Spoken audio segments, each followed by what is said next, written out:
मुख्यमंत्री ने दी शहीदों को श्रद्धांजलि। उत्तराखंड के मुख्यमंत्री पुष्कर सिंह धामी ने अपने गृह क्षेत्र खटीमा के शहीद स्मारक पहुंचकर उत्तराखंड राज्य स्थापना के लिए अपने प्राणों की आहुति देने वाले शहीद राज्य आंदोलनकारियों को श्रद्धांजलि अर्पित करी। 1 सितंबर 1994 के दिन खटीमा में उत्तराखंड राज्य की मांग कर रहे आंदोलनकारियों पर पुलिस के द्वारा बर्बरता पूर्वक गोलियां चलाई गई थी, जिसमें 7 राज्य आंदोलनकारियों ने अपने प्राणों की आहुति दी। उन्हीं राज्य आंदोलनकारियों को श्रद्धांजलि देने के लिए हर वर्ष सितंबर को शहीद दिवस के रूप में मनाया जाता है।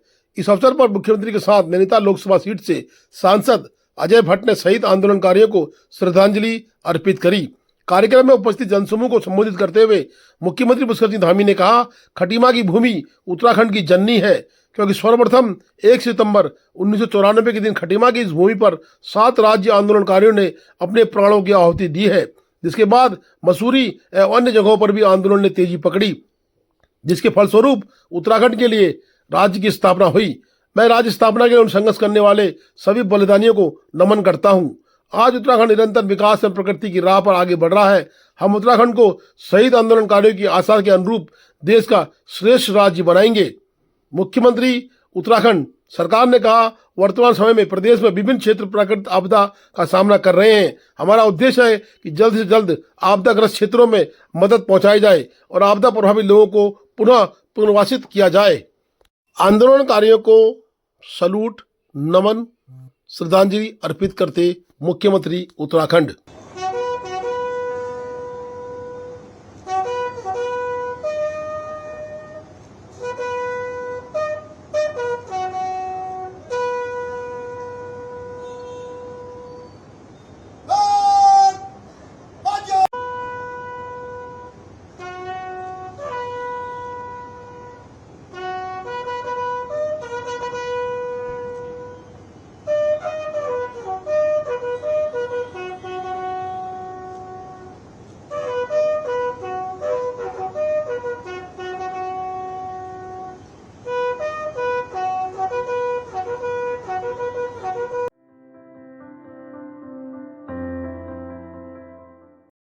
अफगानिस्तान में आया भयंकर भूकंप।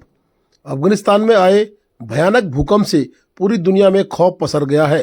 पल भर में जिंदगियां मौत के मुंह में समा गई हैं। 6.5 से अधिक तीव्रता का भूकंप 700 से 800 लोगों को निगल गया है।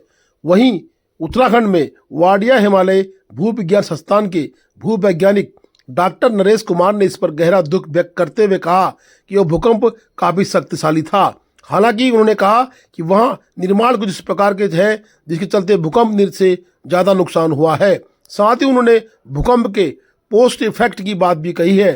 उन्होंने कहा कि करीब 1 सप्ताह तक इसके पोस्ट इफेक्ट देखे जा सकते हैं और अगर यह शक्तिशाली रहा तो और अधिक नुकसान की संभावनाएं व्यक्त की हैं। वहीं इस भयावह भूकंप को देखते हुए अब भारत में भी भूकंप के खतरों को देखा जा रहा है। खासकर कि हिमालय जोन इसके प्रति काफी संवेदनशील है, जिसको लेकर भूवैज्ञानिक डॉक्टर नरेश ने बताया कि पूर्व में भी हिमालय के संवेदनशील क्षेत्रों में कई शक्तिशाली भूकंप आए हैं।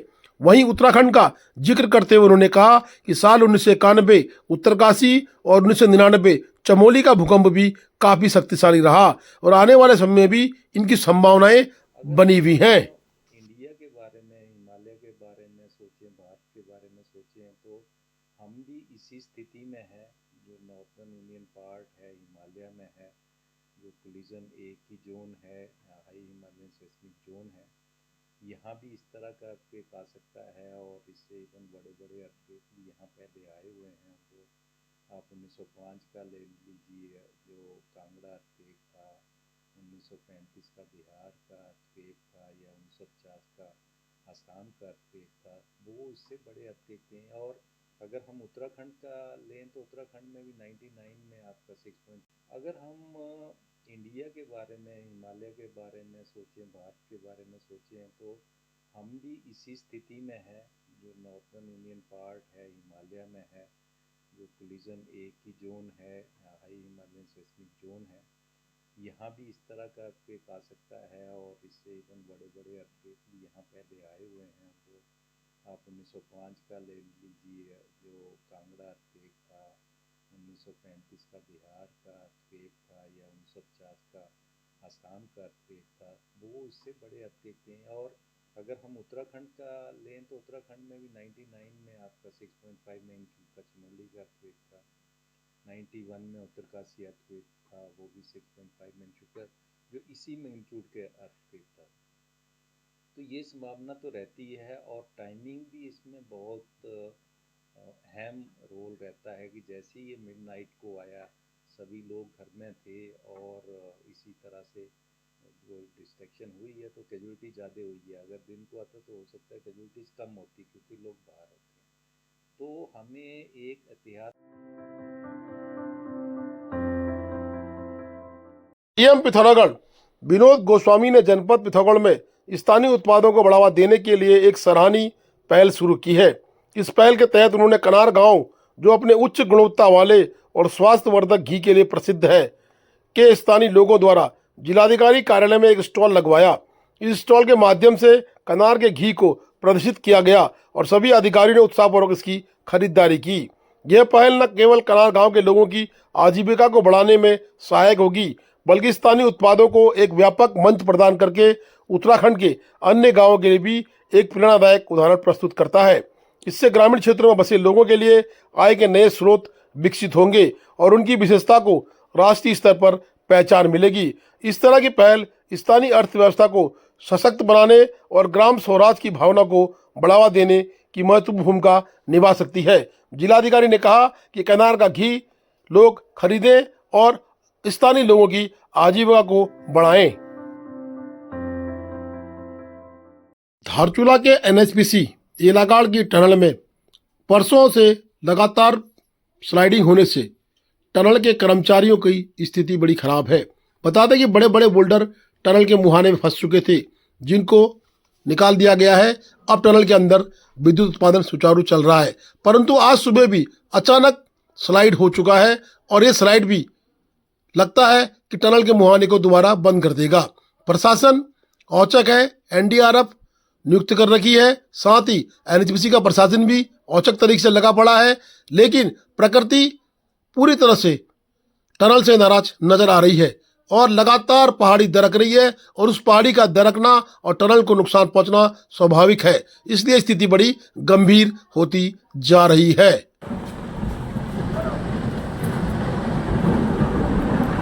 मारो यार, कोई चीज को याद नहीं करते।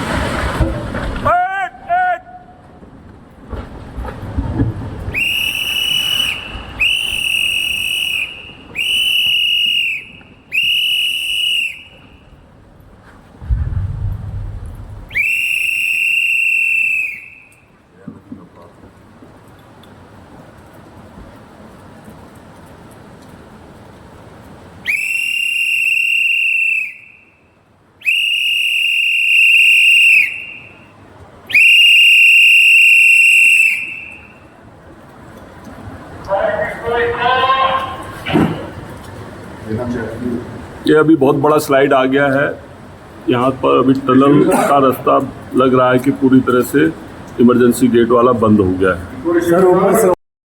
धारचूला के समीप एनएचपीसी की जो पावर हाउस है, उसके संबंध में यह अवगत कराना है कि कल हमने 31 अगस्त 2025 को सभी 19 जो अधिकारी और कर्मचारी वहाँ पर अंदर थे, उन सबको निकाल लिया गया था और इमरजेंसी शाफ्ट के इमरजेंसी एक्सेस के सामने से सारा जो मलबा है उसको हटाने की कार्रवाई कर ली गई थी।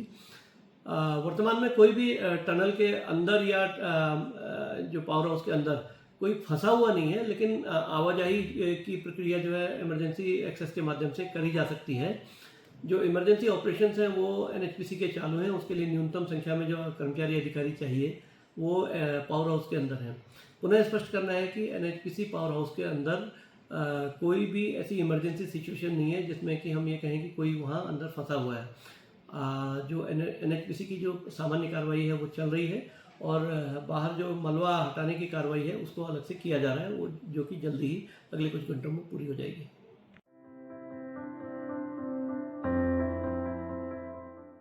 पिथौरागढ़ से एकमात्र सड़क हल्द्वानी अल्मोड़ा को जोड़ती दनिया भी पूर्ण रूप से बंद हो गई है। बारिश इतनी खतरनाक है कि लगातार सड़कों का टूटना जारी है। अब दनिया भी सड़क टूट चुकी है, इसलिए अल्मोड़ा का रास्ता भी आवागमन के लिए बंद हो गया है। जहां अल्मोड़ा में क्वारम में रास्ता बंद है, वहीं जो धौलचीना से होते हुए मार्ग जाता था उस मार्ग में भी दनिया में सड़क ने साथ छोड़ दिया है। सड़क की स्थिति इतनी गंभीर है कि कोई भी वाहन आर पार नहीं हो सकता है। इसलिए अनावश्यक रूप से जो भी लोग यात्रा न करें, यात्रा करना जान जोखिम में डालने समान है। आवश्यक होने पर ही यात्रा का रिस्क ले सकते हैं। स्थिति बड़ी गंभीर है और लगातार मौसम विभाग अपडेट दे रहा है। Yellow alert, red alert, orange alert.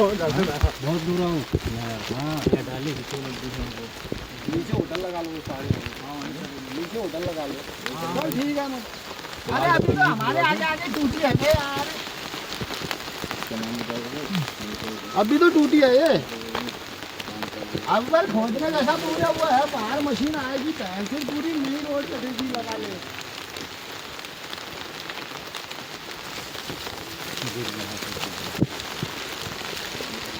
ये डाले मेरे में डाल दी फोटो, डाल दी, वीडियो पे डाल रहा हूँ तुम्हारे इस पे ही।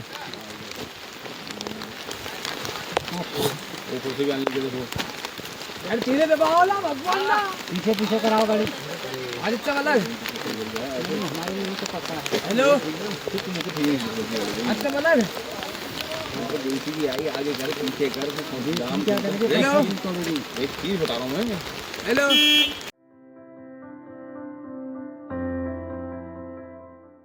पिथौरागढ़ से टनकपुर जोड़ने वाली लाइफलाइन भी स्वाला में पूरी तरह से खराब हो चुकी है। सड़क पूरी तरह वॉश आउट हो चुकी है। स्वाला एक प्रकार से टनकपुर, चंपावत, पिथौरागढ़ का नासूर बन चुका है। स्थितियां बहुत गंभीर हैं। आप देख सकते हैं किस तरह का दृश्य है। स्वाला में भयंकर पानी बह रहा है। इससे परिवहन को लाखों रुपए का नुकसान भी हो रहा है। जो है बंद हुए और 3 दिन जो हो चुके हैं, 14 दिन अभी है। और इसमें जो है डेली के हिसाब से लगभग 15-16 लाख के लगभग तो हमारे विभाग का नुकसान है ही। तो यात्री भी डिस्टर्ब है, इधर के उधर सब कुछ। और टनकपुर और पिथौरागढ़ का जो तो बिल्कुल ही बंद है। आज ये सुनने में आ रहा है, अभी अभी 10-15 मिनट पहले न्यूज है कि जो है राष्ट्रीय मार्ग ये देवीधुरा वाला ये भी बंद हो रहा है। अब ऐसी स्थिति यहाँ तो बहुत खतरनाक हो रही है। बारिश अभी भी बंद नहीं है। आज एक वाहन भेजा गया बाया देवीधुरा होके दिल्ली, वो भी यही सुनने में आ रहा है, हो सकता है रास्ते में फंस गई हो। तो मर रहा है परवन्यों का हाँ डेली लगभग 4 का तो हाँ लोहागढ़ डिपो से हो ही रहा है साहब। सबके दिन 15 हुई है। हाँ, एक सेवा केवल यहाँ से की बाढ़ की जो नीचे से चलती थी वो टनकपुर से उनका संचालन हो रहा है। जो फंसी है कुछ और बाकी की रास्ते में फंसी हुई है। तो इसमें हाँ, इस बिल्कुल तो सामने ही है। ठीक है, धन्यवाद।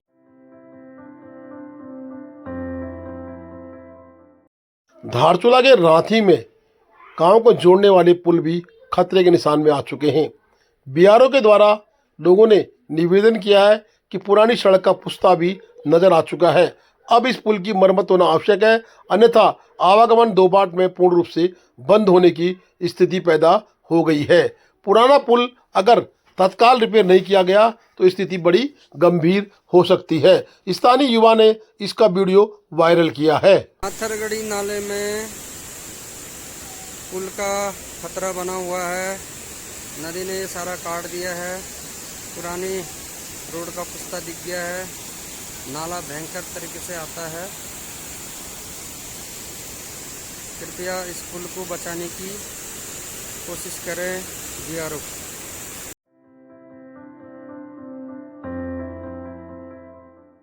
कूलागाड़ के नाले में भी लगातार मलबा आने से पुल के नीचे मलबा भरते जा रहा है। पुल की स्थिति भी गंभीर हो रही है। कई बार ये पुल बरसात में उड़ चुका है।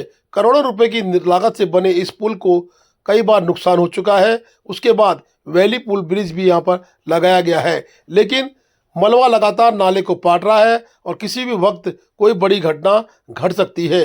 बारिश पूरे सबाब में है और बारिश का सबाब इस पुल को ले डूबने की स्थिति में आ गया है।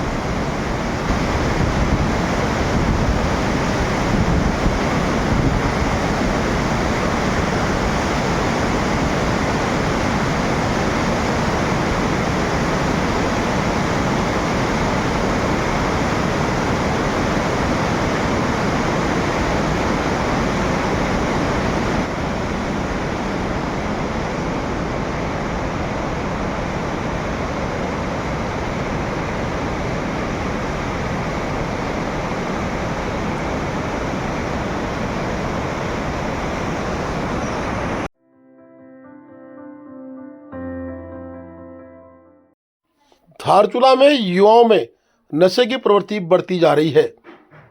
बता दें कि डांगबगला क्षेत्र में लगातार कोरस की शीशियां पड़ी मिल रही हैं और उनकी संख्या भी काफ़ी ज़्यादा मात्रा में है। हर गली कूचे में इस तरह की शीशियां मिल रही हैं। दवाई की दुकानों से अवैध नशा बेचा जा रहा है। प्रशासन इस पर संज्ञान ले, अन्यथा युवाओं की पीढ़ी बर्बाद होने की कगार में है।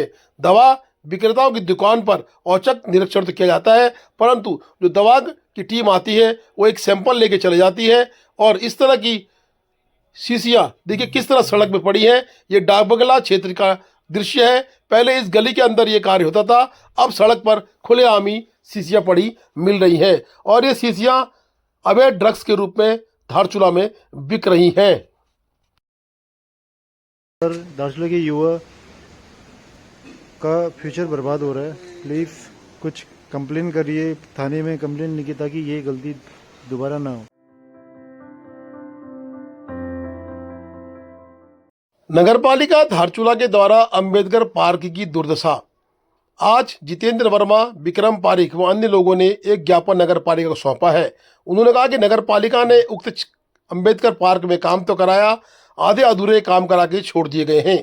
नगरपालिका के द्वारा आधे अधूरे काम से पूरा संगठन नाराज है। आज हमने नगरपालिका परिषद को एक यहाँ पर ज्ञापन सौंपा, जिसके माध्यम से कि यहाँ पर लाइटिंग की व्यवस्था की गई थी। लाइटिंग की व्यवस्था नहीं होने के कारण ठेकेदार के माध्यम से 12,60,000 रुपये का यहाँ पर भुगतान किया गया है इस पार्क का, तो जिसमें लाइटिंग का भी व्यवस्था करना था। लाइटिंग की व्यवस्था नहीं हो पाई, तो हमने आज ज्ञापन दिया है कि लाइटिंग की व्यवस्था एक हफ्ते के अंतर्गत नहीं होता है तो हमारे समाज के लोग और अम्बेडकर परिवार के लोग आंदोलन करने के लिए और धरना प्रदर्शन करने के लिए बाध्य रहेंगे। इसकी जवाबदार नगर पालिका रहेगी। और अभी तक यहाँ पे ये देख रहे हो, ये खाली वायरिंग छोड़ी गई है।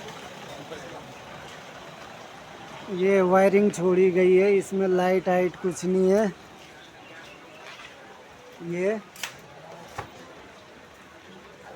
और ये यहाँ पे ना स्विच बोर्ड है, ना गेट में कोई कुंडा उंडा ना ये गेट में कोई नीचे ये अटकाव के लिए कोई वो है कुंडा उंडा। Please do like, share and subscribe DCL News.